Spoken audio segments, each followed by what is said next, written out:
በስመ አብ ወወልድ ወመንፈስ ቅዱስ አሐዱ አምላክ አሜን። በክርስቶስ ክርስቲያን በወልድ ወልደ እግዚአብሔር በመንፈስ ቅዱስ መንፈሳውያን የተሰኛችሁ ያያሉ የልዑል እግዚአብሔር ቤተሰቦች የእናታችን የቅድስት ድንግል ማርያም የአስራት የበኩራት ልጆች እንኳን ለመጥምቀ መለኮት ለቅዱስ ዮሐንስ ወራዊ መታሰቢያ ክብረ በዓል እንዲሁም በዚህች ቀን ለሚከበሩት ቅዱሳን ሰማዕታት፣ ደናግል፣ መነኮሳት ክብረ በዓል በሰላም በጤና ደረሳችሁ። ዝክር ሚዲያችንን ሰብስክራይብ፣ ላይክ እንዲሁም ሼር በማድረግ አገልግሎታችን እንድታበረታቱ ስንል በልዑል እግዚአብሔር ስም በትህትና ቃል እናሳስባለን። መጥምቀ መለኮት ቅዱስ ዮሐንስ በብሉይ ኪዳንና በአዲስ ኪዳን መካከል ከነበሩት ቅዱሳን አበው አንዱ የሆነ ከነቢያት ነቢዩ ኢሳይያስ ከመላእክት ቅዱስ ገብርኤልና ከካህናት አባቱ ዘካርያስ ትንቢት የተናገሩለት ነቢይና ሐዋርያ ነው። ገና ከሕፃንነቱ ጀምሮ ቅኑት እንደ በሬ ጽሙድ እንደ በሬ ሆኖ እግዚአብሔርን ያገለገለ በፍጹም ልቡ ዓለምን የናቀ ከተድላዋና ከደስታዋም የተለየ መልአክን ለማጥመቅ የታደለ ሐዋርያ፣ መምህር፣ ሰማዕት፣ ባሕታዊ፣ ነቢይ፣ ጻድቅ ነው። ካህኑ ዘካርያስና ከካህኑ ከአሮን ወገን የሆነች ኤልሳቤጥ ሁለቱም በጌታ ትእዛዝና ሕግጋት ሁሉ ያለ ነቀፋ እየሄዱ በእግዚአብሔር ፊት ጻድቃን ነበሩ። ኤልሳቤጥም መካን ነበረችና ልጅ አልነበራቸውም። ልጅ ይሰጣቸው ዘንድም እግዚአብሔርን ዘውትር ይማጸኑት ነበር። ካህኑ ዘካርያስ ወደ ቤተ መቅደስ ገብቶ ዕጣን በማሳረግ ላይ ሳለም የእግዚአብሔር መልአክ በዕጣኑ መሠዊያ ቀኝ ቆሞ ዘካርያስ ሆይ ጸሎትህ ተሰምቶልሃልና አትፍራ፣ ሚስት ኤልሳቤጥም ወንድ ልጅ ትወልድልሃለች፣ ስሙንም ዮሐንስ ትለዋለህ። ደስታና ተድላም ይሆንልሃል፣ በመወለዱም ብዙዎች ደስ ይላቸዋል። በጌታ ፊት ታላቅ ይሆናልና የወይን ጠጅና የሚያሰክር መጠጥ አይጠጣም።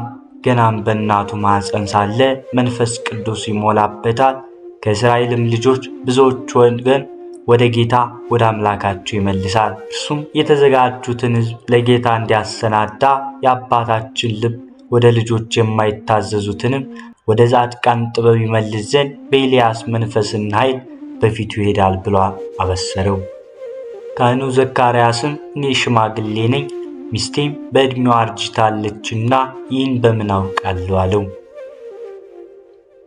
መልአኩም እኔ በእግዚአብሔር ፊት የምቆመው ቅዱስ ገብርኤል ነኝ፣ እንድናገርህም ይህችንም የምሥራች እንድሰብክልህ ተልኬ ነበር።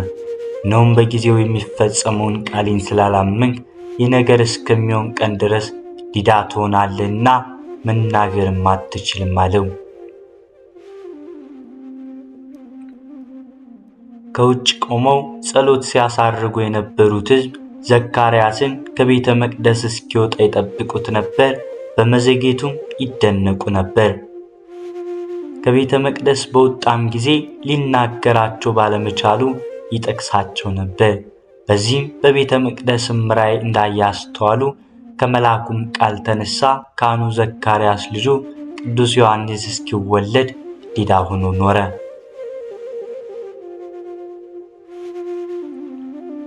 የማገልገሉም ወራት ሲፈጸምም ወደ ቤቱ ሄደ። ከሁለት ቀን በኋላ አረጋዊቷ ቅድስት ኤልሳቤጥ ጸነሰች። ቅድስት ኤልሳቤጥም በመካንነቷ ከሰዎች የሚደርስባት ሽሙጥ ተወግዶላታልና እግዚአብሔር በዚህ ወራት ከሰው ስድቤን ያርቅ ዘንድ እንዲያደረገልኝ ስትል ለ5 ወራት ተሸሸገች። ቅዱስ ገብርኤል እመቤታችን ቅድስት ድንግል ማርያም በድንግልና እንደምትወልድ ሲያበስራት ወንድ ሳላውቅ ይህ እንዴት ሊሆን ይችላል ባለችው ጊዜ እግዚአብሔር ሁሉን ማድረግ እንደሚቻለው ለማስረዳት መካኗ ቅድስት ኤልሳቤጥ በስተርጅና መውለዷን ጠቅሶላታል።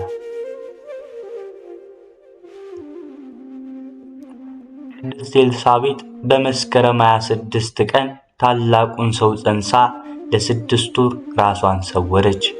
በ6ኛው ወር የፍጥረት ሁሉ ጌታ በተጸነሰ ጊዜ የአርያም ንግሥት እመቤታችን ቅድስት ድንግል ማርያም ደጋደጋውን ወደ ኤልሳቤጥ መጣች። ሁለቱ ቅዱሳት የእህትማማቾች ልጆች ናቸው። አስቀድሞ በነቢዩ በኢሳይያስ የአዋጅ ነጋሪ ቃል ተብሎ እንደተነገረው የእግዚአብሔርን መንገድ በምድረ በዳ ጥረጉ፣ ለአምላካችንም ጎዳና በበረሃ አስተካክሉ በማለት ፊት አውራሪ ሆኖ የሚላከውን ቅዱስ ዮሐንስን የጸነሰችው ቅድስት ኤልሳቤጥ በጸነሰች በ6ኛው ወር እመቤታችን ቅድስት ድንግል ማርያምን ልትጠይቃት ወደ እርሷ በሄደች ጊዜ እጅግ የሚያስገርም ሁኔታ ተፈጠረ።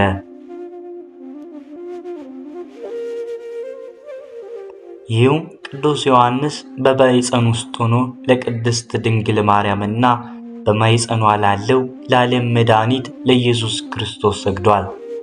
ቅድስት ኤልሳቤጥም ድምጿን ከፍ አድርጋ አንቺ ከሴቶች መካከል የተባረክሽ ነሽ፣ የማኅፀንሽም ፍሬ የተባረከ ነው።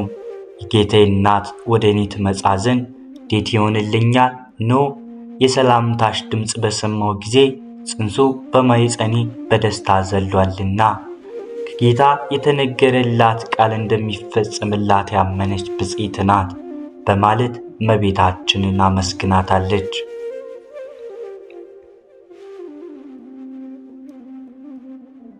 የመበለጃዋ ቀንም ሲደርስ ሰኔ 30 ቀን ንዑድ ክቡር የሆነው መጥምቀ መለኮት ቅዱስ ዮሐንስ ተወለደ።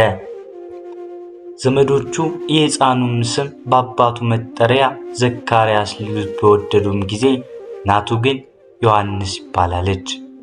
የመልአኩን የብስራት ቃል ባለመቀበሉ አንደበቱ ተይዞ የነበረው ካህኑ ዘካርያስም ስሙ ዮሐንስ ይባል ብሎ ሲጽፍ አፉ ተከፈተ፣ አንደበቱም ተፈታና በመንፈስ ቅዱስ ተቃኝቶ አንተ ሕፃን ሆይ የልዑል ነቢይ ትባላለህ፣ መንገዱን ልትጠርግ በጌታ ፊት ትሄዳለህ አለው።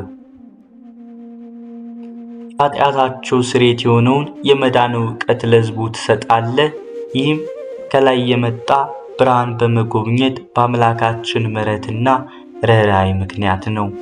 ብርሃኑ በጨለማና በሞት ጥላ ተቀምጦ ላሉት ያበራል፣ እግሮቻችንም በሰላም መንገድ ያቀናል ብሎ ስለ ቅዱስ ዮሐንስ ነቢይነትና አጥማቂነት እንዲሁም የክርስቶስ የማዳን ትምህርት እንደሚያበስር አስቀድሞ ትንቢት ተናገረ። ሉቃስ 1:57 ላይ እንደተጻፈ በቅዱስ ወንጌል እንደተጻፈ ሄሮድስ የመድኃኒታችን የኢየሱስ ክርስቶስ መወለድ ከሰብአ ሰገል ሲሰማ መንግሥቴን ይወስድብኛል ብሎ ስለ ሥጋ ጌታችን ያገኘ መስሎት የቤተልሔም ሕፃናት መግደል ጀመረ። ቅዱስ ዮሐንስ ከተወለደ 2 ዓመት ከ6 ወር በሆነው ጊዜ ሰብአ ሰገል በመምጣታቸው በእስራኤል ምድር የሚገኙ ሕፃናት ሄሮድስን አስፈጀ። ትንሽ ቆይቶም አይሁድ ለሄሮድስ ስለ ሕፃኑ ቅዱስ ሕፃን ነገሩት። ሲጸነስ የአባቱን አንደበት የዘጋ ሲወለድ ደግሞ የከፈተ ዮሐንስ የሚባል ሕፃን አለና እርሱንም ግደል አሉ። እናቱ ቅድስት ኤልሳቤጥ ይዛው ስትሸሽ ካህኑ ዘካርያስ ግን ገለውታል። የሄሮድስ ጭፍሮችም ዮሐንስን ፈልገው ባጡት ጊዜ ዘካርያስን በቤተ መቅደስ ውስጥ በሰይፍ ገደሉት። ካህናቱ በንጹሕ ልብ ገንዘው በአባቱ በበራኪው መቃብር ቀበሩት። ደሙም እስከ 7 ዓመት ድረስ ሲፈላ ኖረ። ጌታችንም የዘካርያስ ደም እንደሚፋረዳቸው ሲያስረዳ ከአቤል ጀምሮ በመሠዊያውና በቤተ መቅደስ መካከል እስከ ጠፋው እስከ ዘካርያስ ደም ድረስ ከዚህ ትውልድ ይፈለጋል በማለት ጸሐፍት ፈሪሳውያንን ገሥጿቸዋል። በዚህም ጊዜ ቅድስት ኤልሳቤጥ ልጇን ከሞት ለማዳን ስትል ሕፃኑ ዮሐንስን ይዛ ወደ በረሃ ተሰደደች። በበረሃም ድንጋይ ቤት ሆኖላቸው እግዚአብሔርም ከብርድ ከፀሐይና ከአራዊቱ አፍ እየጠበቃቸው መኖር ጀመሩ።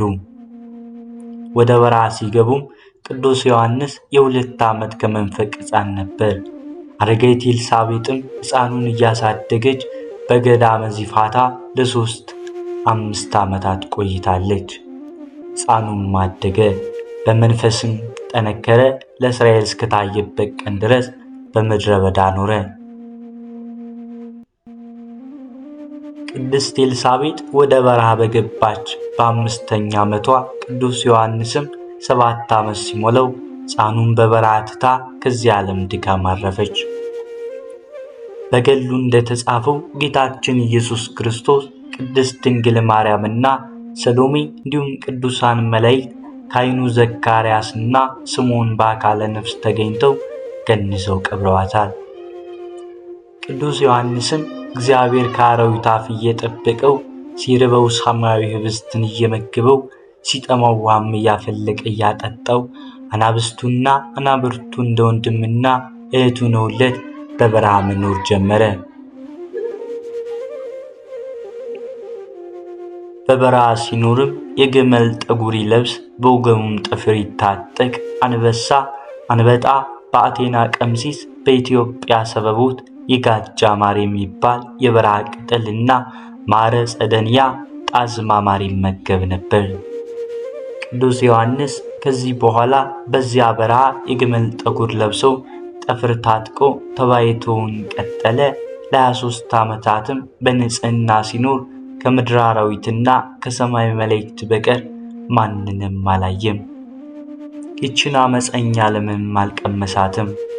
ኤልያስ ጸጉሯ እንደሆነ ሁሉ ዮሐንስም ልብሱ የግመል ጸጉር መሆኑ፣ ሁለቱም መናንያን፣ ጸዋሚያን፣ ታህራሚያን፣ ፈቃደ ሥጋን የተዉ ዝጉሃን፣ የሥጋን ስሜት የዘጉ ባህታውያን መሆናቸው፣ በተጨማሪም ኤልያስ አክዓብና ኤልዛቤል ዮሐንስ ደግሞ ሄሮድስና ሄሮድያዳን መገሰጻቸው ኤልያስ ከክርስቶስ ዳግም ምጽአት ቀድሞ እንደሚመጣ ሁሉ ዮሐንስም ከክርስቶስ ቀዳሚ ምጽአት በአካለ ሥጋ መገለጥ ቀድሞ ማስተማሩ ያመሳስላቸዋልና ጌታችን ዮሐንስን ኤልያስ ብሎታል። እነርሱም ስለ ዮሐንስ እንደነገራቸው አስተዋሉ ተብሎ እንደተጻፈ ቅዱስ ዮሐንስ በብሕትውና በበረሃ በገዳም የኖረ የብሉይና የሐዲስ መሸጋገሪያ የመጨረሻው ነቢይና የመጀመሪያው ሐዋርያ ነው።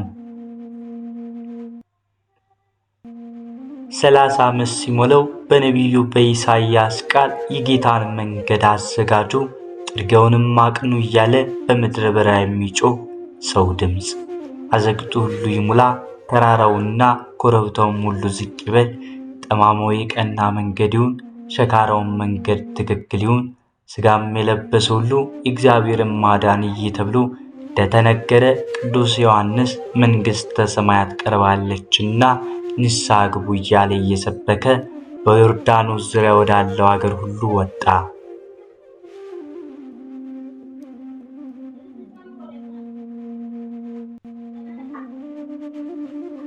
ዮሐንስ ወንጌላዊ የሚሆን ከእግዚአብሔር የተላከ ሰው ዮሐንስ የሚባል አንድ ሰው ነበረ። ሁሉ በእርሱ በኩል እንዲያምኑ ይህ ስለ ብርሃን ይመሰክር ዘንድ ለምስክር ወጣ፣ ስለ ብርሃን ሊመሰክር ወጣ እንጂ እርሱ ብርሃን አልነበረም በማለት ገልጾታል። በዚያም ወቅት የይሁዳ አገር ሰዎች ሁሉ ኃጢአታቸውንም እየተናዘዙ ከእርሱ ይጠመቁ ነበር። እርሱም እናንተ የእፉኝት ልጆች ከሚመጣው ቁጣ እንድትሸሹ ማን አመለከታችሁ? እንግዲህ ለንስሐ የሚገባ ፍሬ አድርጉ። መልካም ፍሬ የማያፈራ ዛፍ ሁሉ ይቆረጣል፣ ወደ እሳትም ይጣላል ይላቸው ነበር። ምን እናድርግ ብለው ሲጠይቁት 2 ልብስ ያለው ለሌለው ያካፍል፣ ምግብም ያለው እንዲሁ አድርግ አላቸው። ቀራጮችም ከታዘዘላችሁ አብልጣችሁ አትውሰዱ፣ ጭፍሮችም በማንም ላይ ግፍ አትስሩ፣ ማንም በሐሰት አትክሰሱ፣ ደመወዛችሁም ይብቃችሁ እያለና ሌላም ብዙ ምክር እየመከረ ወንጌልን ይሰብክላቸው ነበር። በተጨማሪም በዚያች ጊዜ በይሁዳ በኢየሩሳሌምና በዮርዳኖስ አውራጃ ያሉ ሰዎች ሁሉ ወደ እርሱ ሄዱ ነበር። ኃጢአታቸውንም እየተናዘዙ ሁሉም በዮርዳኖስ ወንዝ ይጠመቁ ነበር። ከሰዱቃውያንና ከፈሪሳውያን ወገን መጥተው ሲጠመቁ አይቶ እናንተ የእፉኝት ልጆች ከሚመጣው ቁጣ ትሸሹ ዘንድ ማን ነገራችሁ? አመለክታችሁ። እንግዲህ ለንስሐ የሚያበቃችሁን በጎ ሥራ ስሩ። አብርሃም አባት አለን በማለት የምታመልጡ አይምሰላችሁ። ምሳር በዛፎች ግን ላይ ሊቆረጥ ተዘጋጅቶላችኋልና መልካም ፍሬ የማያፈራ ዛፍ ሁሉ ይቆረጣል፣ ወደ እሳትም ይጣላል ይላችኋል። ጥምቀቱም በተመለከተ እኔ ለንስሐ በውኃ አጠምቃችኋለሁ፣ ከኔ በኋላ የሚመጣው እርሱ ከኔ አስቀድሞ የነበረ ነው፣ ከኔ ይበልጣል፣ እርሱ በእሳት ያጠምቃችኋል፣ የጫማውን ጠፍር ልፈታ አይገባኝም እያለ ያስተምር ነበር። እኔ ለንስሐ በውኃ አጠመቅኋችሁ፣ ነገር ግን የጫማውን ጠፍር መፍታት የማይገባኝ ከኔ በኋላ የሚመጣውና ከኔ ይልቅ የሚበረታው እርሱ በመንፈስ ቅዱስና በእሳት ያጠምቃችኋል። መንሹም በእጁ ነው፣ አውድማውን ፈጽሞ ያጠራል፣ ስንዴውንም በጎተራው ይከታል፣ ገለባውን ግን በማይጠፋ እሳት ያቃጥለዋል በማለት ክርስቶስን በሥጋ መገለጥና አምላክነት ነግሯቸዋል። ጌታችን ኢየሱስ ክርስቶስም ወደ እርሱ ሲመጣ አይቶ እነሆ የዓለምን ኃጢአት የሚያስወግድ የእግዚአብሔር በግ መጣ በማለት ምስክርነትን የሰጠ ሐዋርያ ነው። ቅዱስ ዮሐንስ ከፈሪሳዊ ወገን የሆኑ ካህናትና ሌዋውያን ስለ ራስ ምን ትላለህ ብለው በጠየቁት ጊዜም እርሱ ክርስቶስ እንዳልሆነና የጌታን መንገድ አቅኑ ብለው በምድረ በዳ የሚጮህ ቃል አዋዲ አዋጅ ነጋሪ መሆኑን ተናግሯል። ቅድስት ኤልሳቤጥ የጌታችን እናት ወደ እኔ ትመጣ ዘንድ እንዴት ይሆንልኛል ስትል እመቤታችን ቅድስት ድንግል ማርያም ወላዲት አምላክ መሆኗን እንደመሰከረችው ሁሉ ቅዱስ ዮሐንስ ጌታችን ሊጠመቅ ወደ እርሱ በሄደ ጊዜ እኔ በአንተ ልጠመቅ ያስፈልገኛል፣ አንተም ወደ እኔ ትመጣለህ፣ ባሪያ ወደ ጌታው ይሄዳል እንጂ እንዴት ጌታ ወደ ባሪያው ይመጣል በማለት ጌታችን አምላክነት በትህትና ተናግሯል። ቅዱስ ዮሐንስ ጌታችንን ሌላውን በአንተ ስም አጠምቃለሁ፣ አንተስ በማን ስም ላጥምቅ ሲለው ደመልከ ጼዴቅ ሹመትህ ስልጣንም ዘላለማዊ የሆነ የዓለም ሁሉ ካህን የዓለምን ኃጢአት የምታስወግደው የእግዚአብሔር በግ ብርሃንን የምትገልጽ የእግዚአብሔር የባሕርይ ልጅ ኢየሱስ ክርስቶስ ሆይ ይቅር በለን እያልክ አጥምቀኝ ብሎ እንደታዘዘው አድርጎ ጥር 11 ቀን ጌታችንን አጥምቆታል። ቅዱስ ጌታችንን ባጠመቀው ጊዜ ከሰማይ በእርሱ ደስ የሚለኝ የሚወደው ልጄ ዝንቱ ውእቱ ወልዴ ዘአፈቅር እርሱን ስሙት የሚለውን የእግዚአብሔር ቃል መስማቱንና መንፈስ ቅዱስ በርግብ አምሳል መውረዱን መመስከር ምስጢረ ሥላሴን አስተምሯል። በስተመጨረሻ መጥመቀ መለኮት ቅዱስ ዮሐንስ ድንበር አታፍርሱ፣ ዋርሳ አትውረሱ እያለ ንጉሡ ሄሮድስንና ሄሮድያዳን በመገሰጹ ምክንያት አንገቱን በሰይፍ ተቆርጦ በሰማዕትነት ካረፈ በኋላ የራስ ቅሉ ክንፍ አውጥቶ በዓለም እየተዘዋወረ 15 ዓመት ወንጌልን አስተምሯል። የሰማዕትነቱም ዜና እንዲህ ይል ነበር። ሄሮድያዳ ልጅ ንጉሥ ሄሮድስን በዘፈኗ በጣም አድጋ ስላስደሰተችው እርሱም በተራው ሊያስደስታት ፈለገ። እስከ መንግሥቱ እኩሌታ ድረስም ቢሆን የለመነችውን ይሰጣት ዘንድ በሕዝቦቹና በመኳንንቱ ፊት እንዳይከዳ በጽኑ ቃል ኪዳን ማለላት። እንዲህም እያለ የፈለግሽውን ጠይቂኝ፣ የመንግሥቴንም እኩሌታ ቢሆን እሰጥሻለሁ፣ ምን ላድርግልሽ እያለ በመሐላ ባላት ጊዜ በእናቷ ምስክር የዮሐንስን አንገት ቆርጦ ይሰጣት ዘንድ ለመነችው። ንጉሡም ሄሮድስን ለመና ከአፏ በሰማ ጊዜ የፈለግሽውን እሰጥልሻለሁ ብሎ በሕዝቡ ፊት ስለማለ ለሰው ይምሰል አዘነ፣ ተከዘ። ሐዘኑም ስለ ዮሐንስ መሞት አይደለም፣ ዮሐንስ ሕዝቡ የወደው ስለነበር እነርሱ ስለ መፍራቱና መሐላም ምሎ ከዳ እንዳይባል ነው እንጂ ስለ ዮሐንስ አዝኖ ቢሆን ኖሮ ቀድሞኑ በግፍ እንዲታሰር ባላደረገው ነበር። የለመንሽውን ሁሉ እሰጥሻለሁ ብሎ ስለማለ ሄሮድስ ዮሐንስን አንገት እንድትቆርጥ አደረገ። መስከረም 2 ቀን ሰማዕትነት የተቀበለበት ዕለት ነው። ከዚህም በኋላ ወታደሮች ሰይፍ ይዘው የዮሐንስን አንገት ይቆርጡ ዘንድ ወደ ወህኒ ቤት ወረዱ። ቅዱስ ዮሐንስም የሄሮድስ ጭፍሮች ሊገድሉት እንደመጡ በመንፈስ ቅዱስ ጸጋ ስላወቀ ከጨለማው ቤት ውስጥ አንገቱን በመስኮት አውጥቶ እንደሚመቻቸው አድርጎ ጠበቃቸው። የሄሮድስን ቃል እንዳያቃልሉ ጭፍሮቹም የመጥምቀ መለኮት ዮሐንስን አንገት ስለ መሐላው ቆረጡት። አስቀድሞ በሕፃንነቱ ስለ ጌታ ስለተሰየፉት ሕፃናት መካከል በስደት ምክንያት ባይኖርም ከ30 ዓመት በኋላ ግን እውነትን መስክሮ የሰማዕትነትን ጽዋ ተቀበለ። በመሐላ ምክንያት ባይሆን ኑሮ ሄሮድስ መጥምቀ መለኮት ዮሐንስን ባላስገደለው ነበር። ስካርና ዘፈን ከሚገኙበት ቦታ አጋንንትን ኃጢአት ከዚህ ያሉ አለልህ መብልና መጠጣት ካለበት ቦታ እግዚአብሔርን መበደል ማስቀየምና ማስቆጣት ይገኝበታል። ስካርና ዘፈን መጥምቀ መለኮት ዮሐንስ ያስገደለው ዘፈን ስካርና የዘማ ፍቅር መሆኑን ልብ በማለት መገንዘብ ያስፈልጋል። ሮጉም ሄሮድስ አንገቱን ካስቀረጠው በኋላ የመጥምቀ መለኮት ቅዱስ ዮሐንስ ራሱ የጸጋ ክንፍ ተሰጥቷት ጌታችን ወዳለበት ደብረ ዘይት ሄዳ በፊቱ ሰገደች። ቅዱስ ዮሐንስ ሐዋርያት ባዩዋት ጊዜ ነገር ተገርመው ራሱን እጅ ነሷል። ከዚህም በኋላ ጌታችን ኢየሱስ ክርስቶስ ለቅዱስ ዮሐንስ ራስ የማስተማር ስልጣን ሰጥቶት አሰናበታል። በመላው ዓለም ለ15 ዓመታት ስትሰብክ ኑራ አረቢያ ውስጥ አርፋለች። የካቲት 30 ቀን ራሱ የተገኘችበት፣ ሚያዝያ 15 ቀን ራሱ ያረፈችበት ነፍሱ የወጣችበት ዕለት ነው። ሰኔ 2 ቀን ደግሞ ፍልሰታ አጽሙ የፈለሰበት በዓል ቤተክርስቲያናችን ታከብራለች። ዮሐንስ ማለት እግዚአብሔር ጸጋ ማለት ነው። ትርጓሜ ወንጌልም መጥምቀ መለኮት ዮሐንስ ፍስሐ ወሐሴት ተድላ ደስታ ይለዋል። ወላጆቹ በእርሱ መወለድ ተደስተዋልና። መጥምቀ መለኮት ቅዱስ ዮሐንስ የቅዱሳኑ ዘካርያስና ኤልሳቤጥ ልጅ በማኅፀን ሳለ መንፈስ ቅዱስ የመላበት በበጎ ያደገና በገዳማዊ ቅድስና ያጌጠ እስራኤልን ለንስሐ ያጠመቀ የጌታችን መንገድ የጠረገ ጌታውን ያጠመቀና ስለ እውነት አንገቱን የተቆረጠ ታላቅ ሰው ነው። ስለዚህም ቤተክርስቲያን ቅዱስ ዮሐንስን ነቢይ፣ ሐዋርያ፣ ሰማዕት፣ ጻድቅ፣ ካህን፣ ባሕታዊ፣ ገዳማዊ፣ መጥምቀ መለኮት፣ ፀሐየ ፍኖት፣ መንገድ ጠራጊ፣ ድንግል፣ ተንከተም፣ የብሉይና የአዲስ መገኛ ድልድይ፣ ቃለ ዓዋዲ፣ አዋጅ ነጋሪ፣ መምህሮ መገሰጽ፣ ዘያቢ እምኩሉ ከሁሉ የሚበልጥ ብላ ታከብረዋለች።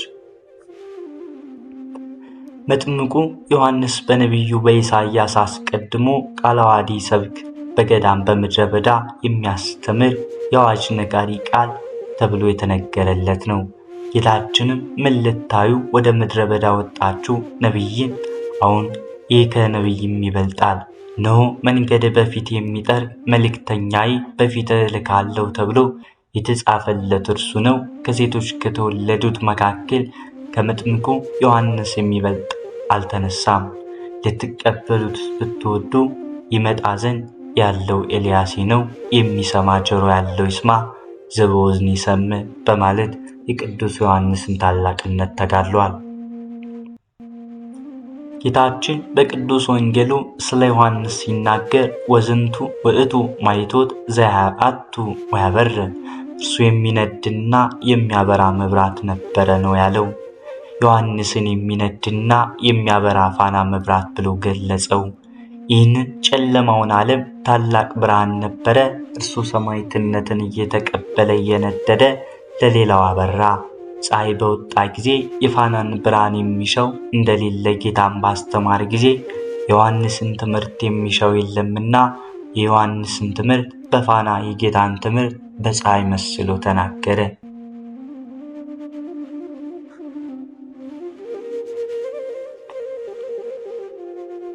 ፀሐይ ግን ለሁሉም ነው። እንዲሁም ሁሉ ዮሐንስ ያስተማረው ለመጣለት ሕዝብ ነው።